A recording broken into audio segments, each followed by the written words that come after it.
back now, I'm sure you feel even more conviction about your decision to return this year instead of opting out. But can you walk us through, please, just that whole decision-making process and how you feel now that practices are back in the games about 3 weeks and change away? Yeah. So obviously, with all the uncertainty and everything in the past after the season got canceled, I had to sit down with my parents and sit down with the coaches and come up with a plan and a decision for me. But obviously there was definitely some serious talks about me leaving, and I was thinking about it a lot. And at the end of the day, when I talked to my mother and my father, and they kind of were just like, think about it if like the season were to come back, what your feeling would be. And there's a point in time when I was kind of like, I don't care, like I just want to move on to the next chapter of my life because of how kind of my mentality was with just kind of being strung along. But when the Big Ten decided to come back, and I knew that right then and there that I was excited to play. And I the one thing that like I think gets misconstrued about the whole thing was I never like left school. I never like opted out. I never like and stopped enrolling in classes. I was always here. But with the season coming back, I never left, and I'm very excited to play. Johnny Collins. Hey, Pat, there was a couple of weeks there, obviously, where the Big Ten was, a will they, won't they kind of thing with coming back. How closely did you follow that, and how frustrating was it for you, considering you did have a decision to make there? Yeah, it was definitely frustrating. I mean, I had a couple of deadlines like in my head that I kept telling my parents and the coaches that like, if there's no decision by this deadline, I'm gonna leave. If there's no decision by this time, I'm gonna leave. But I just felt like I kept pushing it back just because I wanted to still play for Penn State. But it was just frustrating to see because you get all the media outlets like Penn State Barstool and all these other media outlets from any other team in the country just kind of saying Big Ten football is coming back, but we don't know for sure. And I just wish that there's more transparency. But I'm just happy that the Big Ten put our health and safety in the forefront of everything, and that was their first initial thought. And when the testing allowed for us to come back and play safely, they made the right decision. So I'm just happy to get going and playing. Parth. Hey, Pat, appreciate the time this morning. No problem. What is it about Journey Brown? Just his story is so interesting, him having overcome all that adversity to kind of get to the point where he is now, looking like one of the best running backs in the country towards the end of last season. What is it about Journey that's allowed him to do that? Yeah, JB's my man. I mean, we've been friends since I've came in here. He's treated me really well, and I mean, we just respect each other's work ethic. And I think that he takes that adversity that he's had to deal with and just takes it and uses that as fuel to the fire. He comes in every single day and is ready to work, and he's always learning. He always wants to get better, and I think with the new offense, it's going to allow him to work to his skill set and work to get him the ball and make plays in the open field. And I think he's ready for a breakout year, and I can't wait to see what he does on October 24th. Andrew Porterfield. Hey, Pat, thanks for doing this. Obviously, the NFL is the ultimate goal. What has Coach Bowen done for you over your time here to make you a better tight end, both on and off the field? Yeah, Tebow's done a lot for me. Just working extra with me, making sure I understand defenses, expecting the most out of me during practice every single day, holding me to a high standard so I don't get, complacent. I can't thank Tebow enough for everything that he's done for me and done for my family especially. He's been a great role model for me, and someone I've always looked up to. And, I want to get, after my football career is done, I want to get in the coaching profession. And I think that he's just been a great role model for me to follow along in his footsteps to, coach how he coaches and just kind of be a father figure to most of the guys in the tight end room, and not just us, but the whole team. And he's always demanded excellence from me since the first day I started on campus. And I'm just happy that everything he's done for me, and he's pushed me, and I just can't say enough great things about him. Greg Pickle. Pat, I hope I phrased this question right, but obviously so much has changed with how you guys practice and meet and how you'll get ready for games and play games. And we know a lot of that stuff, the masks, the shields, social distancing, the Zoom meetings, but are there anything that as outsiders we wouldn't know about that's changed with the way you guys operate that maybe would surprise people, or that was maybe a surprise to you once you guys started back? I mean, is there anything that is maybe outside of the norm or outside of the obvious that you guys are doing that is different with everything that's going on? I mean, obviously the Zoom meeting is definitely difficult, just because you're not in person, and I feel like most of us learn better in person. But I mean, we've adjusted well. But I think like one thing that is kind of I've struggled with is not being able to come into the building whenever I want, just to kind of watch film and get extra rehab and do all that kind of thing. I mean, once you're in the building, you're locked in the building, and if you leave, then you can't come back really, especially like with workouts over the summer, stuff like that. So I mean, I know a lot of you guys saw us working out at State College High, so like that was definitely different. Being able to like plan my day around classes and stuff like that. Just go to State College High and work out there. But it's definitely different not being able to just come in and swipe in the building and just be here whenever we want. So it's definitely something that's really different and hard to get used to. But with the season starting and us kind of being in the building a lot of the time, it's kind of good to be back here and just kind of doing my own thing, like my normal routine in the building. I apologize if I mispronounce this. New BS Wilborn.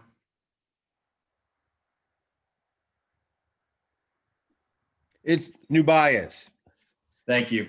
Oh, no worries, man. All good. All good. We're all learning. Pat, from there, man, when you look at everything that's happened, walk me through that first week of watching games, not knowing you guys are playing. What was that like for you? And then once you realized you guys were playing, what was it like watching games then? Yeah. So obviously that first week, I sent out a tweet kind of saying like, why can the other conferences play, but not the Big Ten and the Pac-12, and it was just definitely frustrating because I mean, obviously those schools, they were doing the right protocols that we were doing, and to be honest, I think that we were doing more, and Coach Franklin was protecting us more than kind of these other schools were, and I just think that we were in the right place to play, and it's definitely frustrating watching my fellow peers like like Brevin Jordan and Kyle Pitts this past weekend play, just because like I'm ready to go out and showcase my talent. But when the season got called to that we're gonna play the 24th, like I say, like I was like a baby on Christmas morning. Like I was so happy. Me and my roommates like started jumping up and hugging each other. Like I mean, it's football. Like everyone on this team loves football, and I think everyone in the whole country of America loves football. And I just think that it's great to have a game of football back, or some normalcy and stuff like that. So I'm just excited to get going. Donnie Collins. If you thought a lot about the fact that you're going to be playing in front of no fans, and what kind of challenges might that present? Not only kind of creating your own atmosphere, but not hearing, it's going to be totally different than what you're used to. Yeah, it's definitely gonna be weird. I mean, nothing beats a Penn State home game, or nothing beats going on a away game and hearing those fans kind of boo you and all that. I love the energy from away games, just kind of hearing all those fans like talk smack on us and boo us and all that. It feeds me energy, puts a chip on my shoulder. But at the end of the day, we all have bigger goals and we all have to fight for that championship. So you kind of got to block out that there's no fans, but everyone, all your loved ones are watching you, and all the fans are watching you on TV. So you just got to know that, and just kind of block out just kind of the distractions of no fans and how that might impact your mentality during the game. But you just kind of continue to just play football, and just at the end of the day, it's 11 versus 11 with the football, and the end goal is to win. So that's kind of our mentality going in. Andrew Porterfield. And aside from yourself, we haven't really seen much of the other tight ends in competition yet. They're kind of less experienced. What excites you about those guys? Yeah, I mean, they all excite me. I mean, they're my guys. I'm like one of my best friends on the team, all of them really. I think Zach is ready to go. I think that he's waited his turn, and I think that he's primed himself for a big year this year. And I also think Brenton has. I think Brenton comes in every single day and works. And I mean, Brenton's kind of followed under my wing. I kind of took Brenton under my wing, just kind of the way he works and the way he goes about his business.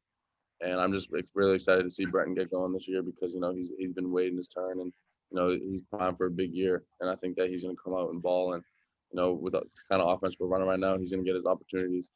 And so I'm excited for him. And I think Theo's done a great, and even both really the freshmen come in and done a great job picking up the offense and just playing to their strengths and playing to their potential. And I think we have a great battle throughout the whole tight end room. I mean, they challenge me every single day. we love to compete, and I thrive off their competition and their competitiveness.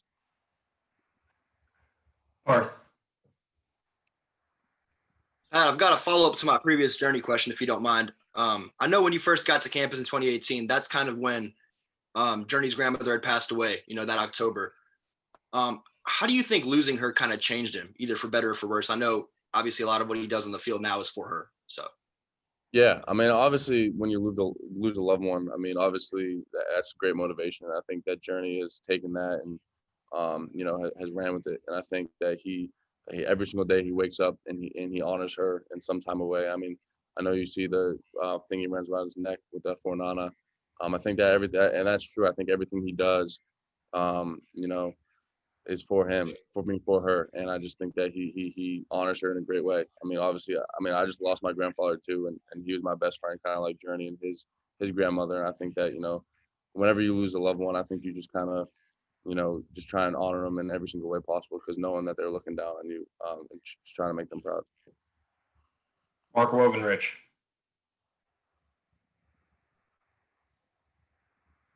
Now, why is this so important to you? You could have left a couple of times now. It seems like it's very important to you to play college football. Why is it important to you? And why is it important to your mom and your family? Your mom's been very outspoken as well. Yeah. I think it's just important to me because, I made a commitment to Penn State that I come here, I get my degree, and I'd play as long as I could possibly. And I think last year, obviously I could have left, and maybe, who knows, maybe I could have been a potential day 2 draft pick. But at the end of the day, I'm very happy with my decision to stay. And I mean, I still owe so much more to this Penn State community than I owe it. It's just an amazing experience at Penn State. I just love every aspect of it, and I just think that I can never repay the stuff that Penn State has given to me. And I think that I need to play another year, just kind of show my gratitude to Penn State and continue to boost my draft stock and all that. But I just love everything about Penn State. And as for my mom, they love tailgating. So, I mean, they love being around, State College and love going to away games and everything. So I think that, they weren't ready to let me let it up and let go of it yet. But, at the end of the day, they're going to support my decision. But, they were very happy when I told them I wanted to continue to play for Penn State. And I just think that, they're going to support me either way possible. If they can go, will they be at games? I don't know. So the whole thing was now, I mean, she's been emotional wreck about it.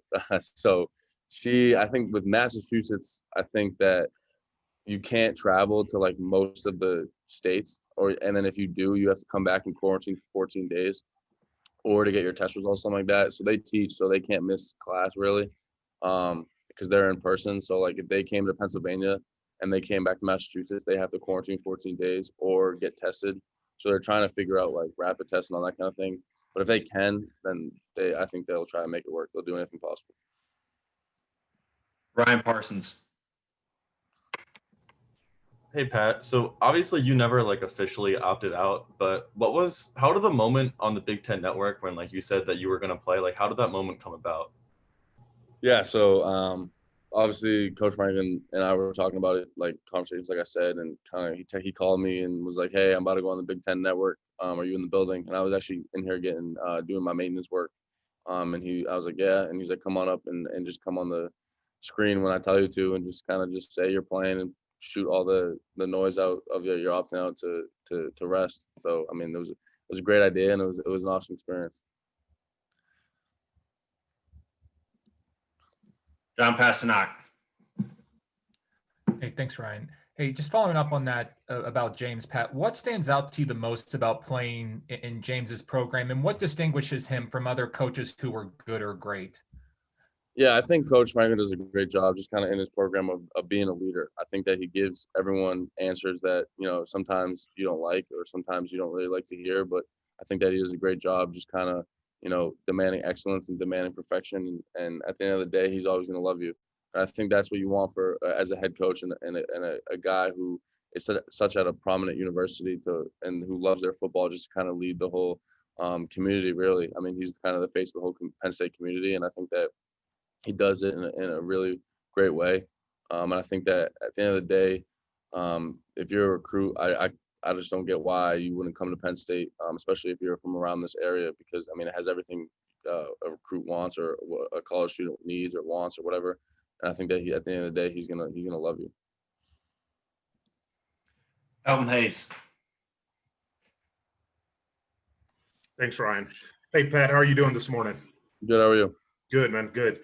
Hey, obviously this season's far different than anyone that you've ever, played in. Anyone's ever played in. I know with the season starting in October, late October, and the Big Ten's strict coronavirus protocols, making sure that everyone on the team stays on the same page in terms of social distancing, masking up like when they can and stuff like that's paramount.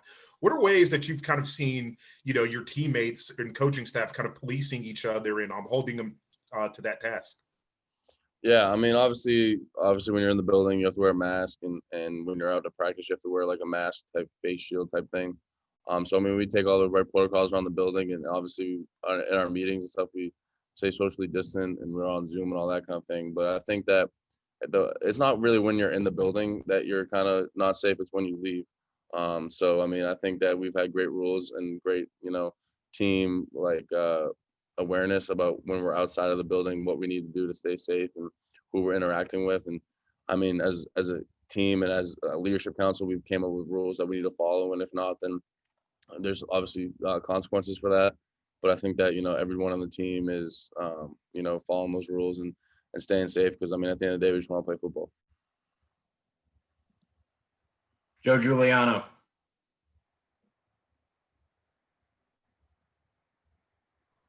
Good morning, Pat. I know you've been asked this question a million times already, but I'm late to the dance today.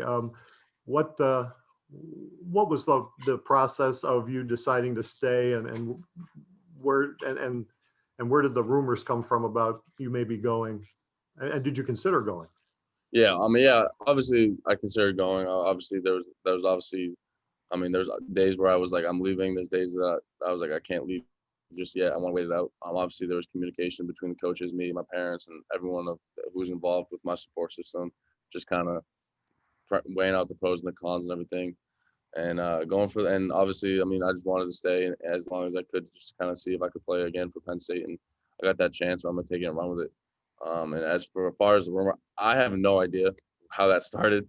I think that it was from like a Grubhub driver or something like that. I don't know. But I don't know where it came from, but I don't know. I'm not going to get involved with that right now. Thank you. No problem. Mordenstein. Pat, thank you for doing this. It seems like family is kind of a recurring theme in your life, whether it's your parents, your immediate family, your Penn State family.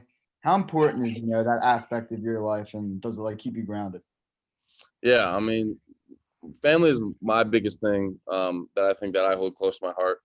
Just kind of, that's the reason why I came to Penn State, is because I just felt like it was such a close family atmosphere. And I think that, the way my family raised me, my parents raised me, and even my aunt and my uncle, I just think that, they just raised me in a way where if someone shows me love and respect, I'm going to have to show them it back. And I think that's everyone in my family has given me that. And I think that, I just, I'll do anything to make my family proud and represent my family name, and, just put them first. Andrew Porterfield. You mentioned raising your draft stock earlier. What have you been working on this season, and what do you need to continue to work on to make that goal? Yeah, I just need to, continue to play football the way I've been playing it. I just need to continue to have the right mentality going on the field, and I just need to continue, my knockback on inline blocking, and just kind of just being more of a finisher on blocking. I think that's one of the biggest things that I wanted to work on coming back, and I think, there's definitely some strides that I've taken, but there's definitely some strides that need to be taken right now, and I think that, getting my feet back wet up to, the pads and everything like that, I think that I'm taking the right steps, but I just need to continue to work, and I just need to show that I've grown from last year to this year. I think that if I do that, then I'll be in a good position moving forward. Mark Wogan-Rich. Hey, you were in the building when the announcement was made? You were at the football building? No, I was at my house in my apartment. I was just with my roommates, and I mean, we just saw it announced, and we were all happy. What was the first football thing that you wanted to do when you knew you were going to play football again? score a touchdown at Beaver Stadium and break the record. That's the first thing I wanted to do. No, but I just want to get back on the field with my brothers again, just competing against each other and just playing the game of football with the guys that I've played with since I've been here. Grace Brennan. What did it mean to you to see your mom and other parents fight so hard for the Big Ten to be able to play this fall? Yeah, I mean, it meant a lot to me. Obviously, my mother's my rock, and I'm not afraid to admit it. I'm a huge mama's boy. I love my mom, and my dad gets pissed at me all the time because I always call my mom or I always text my mom because we have a great relationship.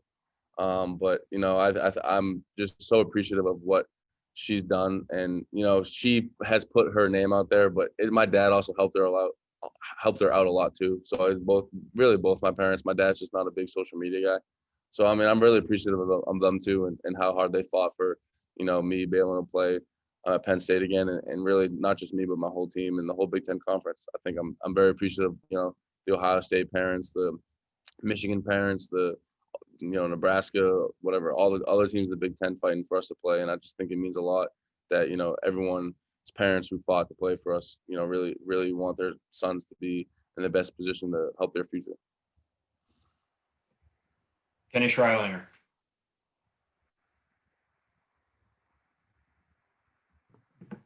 Hey, Pat. Thanks for doing this. Have you talked to anybody that you may know who's in the NFL or in the college game and kind of pick their brain about their experiences coming back after everything that's happened this offseason? Yeah, I mean, I've talked to Mike. I've talked to Trace a little bit. I've talked to Miles, and I've talked to Bates. And I mean, they say it's definitely weird playing with no fans, but like they've said, just kind of, at the end, like it's weird because like obviously there's 110,000 fans, but like when you're really on the field like playing, you kind of don't really notice them, if that makes sense. It's kind of hard to explain, but you just kind of have to be out there to like kind of feel it. But I mean, obviously you're gonna know there's no one there, but once we start playing and start like in another team, I feel like it's just gonna kind of be the same way, just kind of not really noticing anything outside of who's on the field and whatnot.